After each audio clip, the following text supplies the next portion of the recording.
We would have cut Bundy off at the pass right in Utah. As soon as he had killed the girls in the Northwest and then moved to Utah. And all of a sudden they stopped in the Northwest. But then they started in Utah. If there had been a vicap, that information would have been collected, collated, analyzed, and both those agencies would have known about the tremendous and great similarities, and he would have been stopped in the past. So some of the young ladies in Utah, the women in Colorado, and the girls at the college at Florida State would be alive today, including the little 13-year-old would probably be very a happy young bride someplace instead of moldering in a grave somewhere.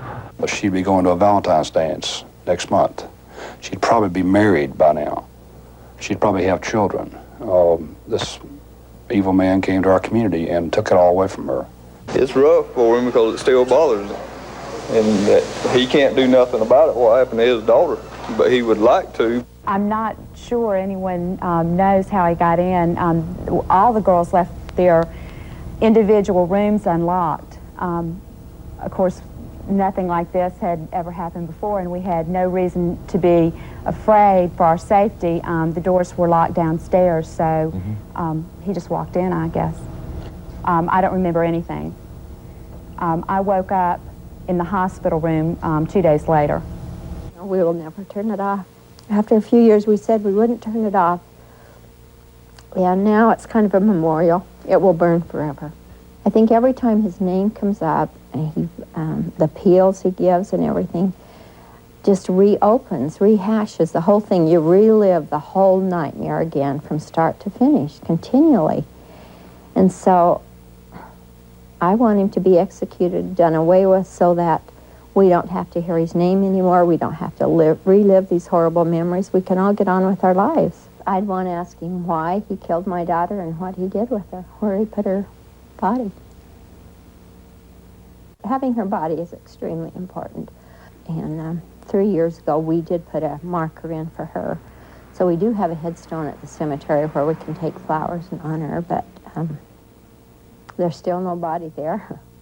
It's still an open book, so to speak. So I would hope with all my heart that Bundy confesses and tells us where the body is, that we might find it and have that peace of mind once and for all. He should definitely be executed, and I guess he should probably have extra time to tell so that we as parents and family can have peace of mind and be able to end our nightmares. He cheated each and every one of us as parents out of raising our children and having a wonderful relationship. And I think he should pay for that. I feel like he deprived me of a very special thing, to raise my daughter and to know and love her as she grew into adulthood. I hope they execute him in the morning. I think he deserves to die for all the lives he ruined. I just feel like we as mothers who have lost daughters are so heartbroken, and it's so hard to lose a child and not have the opportunity to love them and raise them. And I feel very sorry for her that she has a son that has ruined so many people's lives and destroyed so many young women.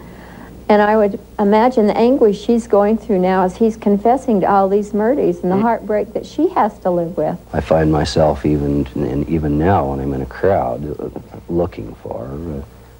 Well, first of all, it was unexpected because those things don't happen to you. They happen to everybody else. You read about them in the paper. They happen in New York City. They don't happen in Ellensburg, Washington. Well, we received a phone call from the university that my daughter was missing, that she hadn't come home. She was a straight-A student, the type of child who just wouldn't normally do those kinds of things. For her not to come home from a meeting was just not right. She just wouldn't do that kind of thing. She just wouldn't. She was easily frightened by stories of things happening to other young girls. No one paid any attention to it. It was just written off as a runaway. The interesting thing is that if you look at the state of Washington, there had been 12, 14 of these occurrences in a 6-month period. I don't think anyone correlated all these missing girls until we bought an ad in the paper. Help us find our daughter. We know something has happened. You couldn't say or do any more than we did, I don't think. For a long time, that bothered me. I thought perhaps something in our training, could have helped her in that situation, but I wouldn't have wanted her any other way. And I think that you have to have a society that says that you can conduct yourself in this fashion and feel reasonably safe. Why did he do it? Why did he pick on her? She would have been his friend if he had given her a chance.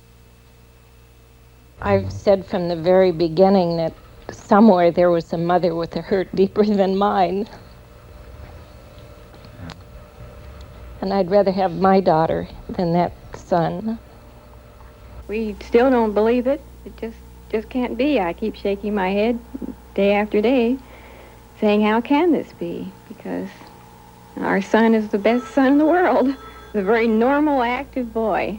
It does bring some relief. We knew many years ago that he was guilty, but there was a finality to it when he did confess. We put an end to, plain and simple, I guess you would have to say it's revenge.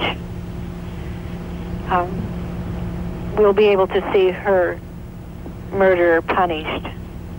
That's all right. I know it's not a very Christian way to be, but I think in this case, revenge is needed. I do not feel sorry for Ted Bundy. I feel sorry for his family. The son we raised was a wonderful, good person. We don't understand what has happened to him. That it's not the same person that we raised, that we knew, and we know, we're confident in our hearts that nothing we did during his raising had anything to do with this. I still want to know. I would have to come right out and ask him and say, did you kill my daughter? Did you abduct my beautiful daughter? And did you take her and did you kill her? I would give anything if she would just call me on the phone and say, Mom, I've been in California and I'm coming home. It's fantasizing, and I'll never see her again. I would say he can't continue living because he wouldn't talk about it. I couldn't trust him. I wouldn't believe him. Ted Bundy needs to die. He needed to die 10 years ago or longer, and he should not have been allowed to live this long. I say this for each member of my family, and I'm certain for the other families too. Nothing is ever the same again. I do. I believe that with all my heart. I feel it.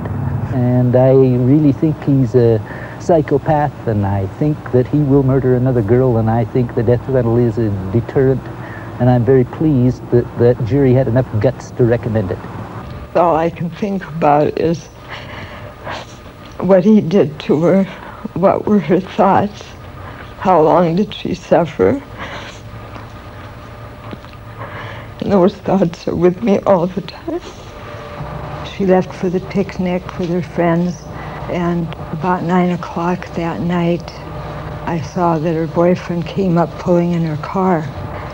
And I knew right then there was something wrong. And he said, I can't find Denise.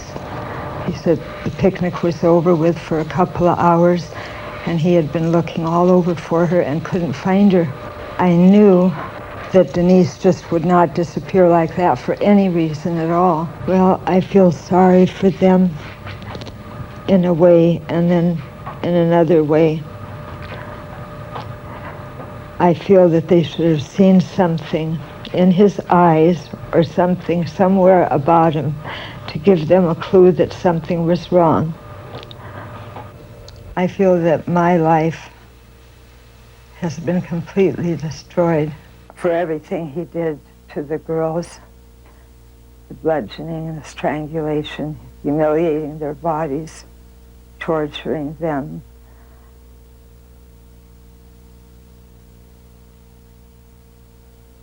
I feel that the electric chair is too good for him.